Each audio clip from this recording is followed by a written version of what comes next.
Halo pemirsa HSSE Corner, apa kabar Anda?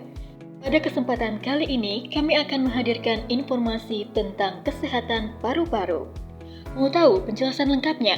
Yuk simak video berikut ini.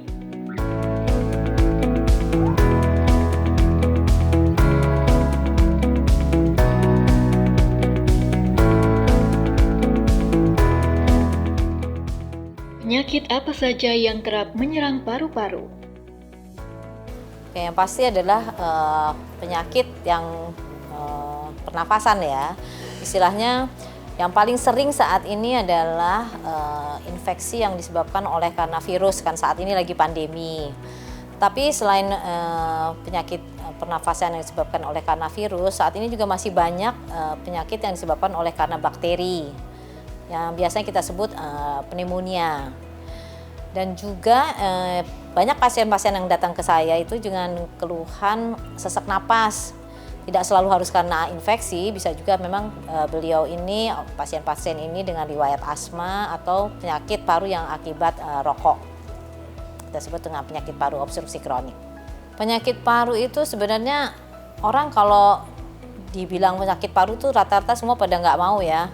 Karena asumsi mereka pasti wah ini TBC gitu. Makanya TBC ini kan suatu penyakit yang sampai saat ini masih dikatakan bahwa memalukan, padahal ini mah penyakit biasa menurut kita dokter-dokter paru ya. TBC itu kan penyakit di saluran napas oleh karena penyebabnya bakteri Mycobacterium tuberculosis. Jadi siapapun bisa kena sebenarnya.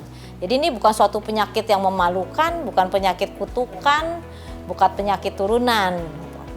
Nah itu yang paradigma ini yang sebenarnya harus kita cegah ya, harus kita ketahui bahwa TBC bukan suatu penyakit yang memalukan, itu aja. Apa saja penyebab penyakit paru-paru? Jadi salah satu penyebabnya dari infeksi pernafasan itu adalah yang paling sering adalah saat ini yaitu virus, kemudian juga bisa karena bakteri, bisa karena asap rokok, ya, bisa karena polusi udara. Siapa saja yang berpotensi terkena penyakit paru-paru? Saat ini sih tidak ada batasan ya.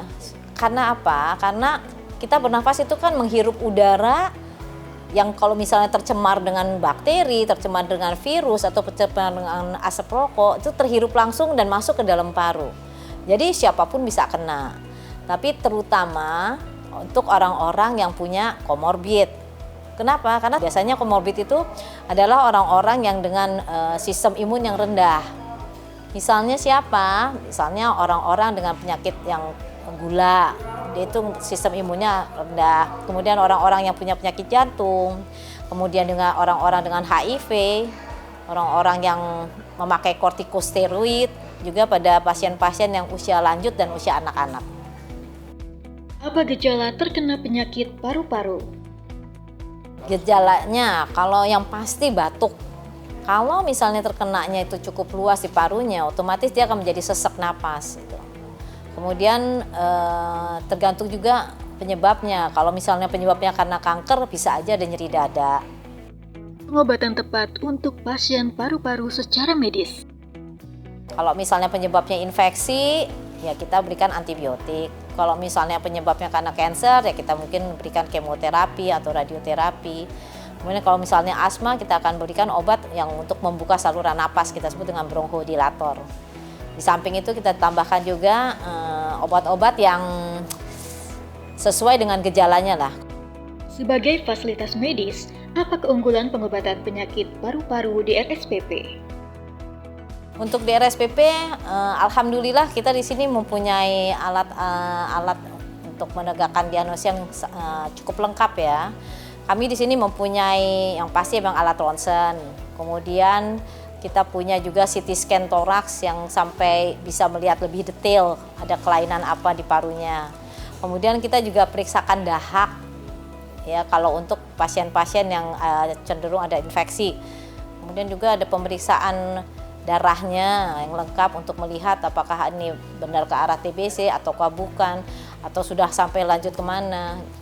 Dan untuk COVID sendiri juga udah cukup lengkap ya pemeriksaan untuk mendeteksi COVID-nya, jadi tes PCR dan sebagainya.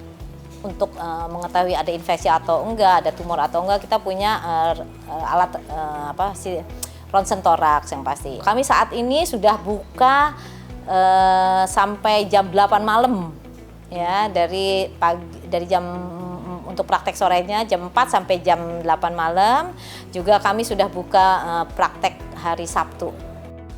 Tips agar paru-paru tetap sehat. Agar paru-paru tetap sehat, satu pasti tidak boleh merokok ya. Kemudian mungkin olahraga pernapasan, kemudian juga kita harus jaga lingkungan ya untuk mengurangi polusi. Pemirsa, itulah tadi penjelasan dari dokter spesialis paru dari RSPP Jakarta mengenai bagaimana menjaga kesehatan paru-paru. Semoga informasi yang kami berikan bermanfaat untuk Anda. Sampai jumpa di HSSE Corner episode berikutnya.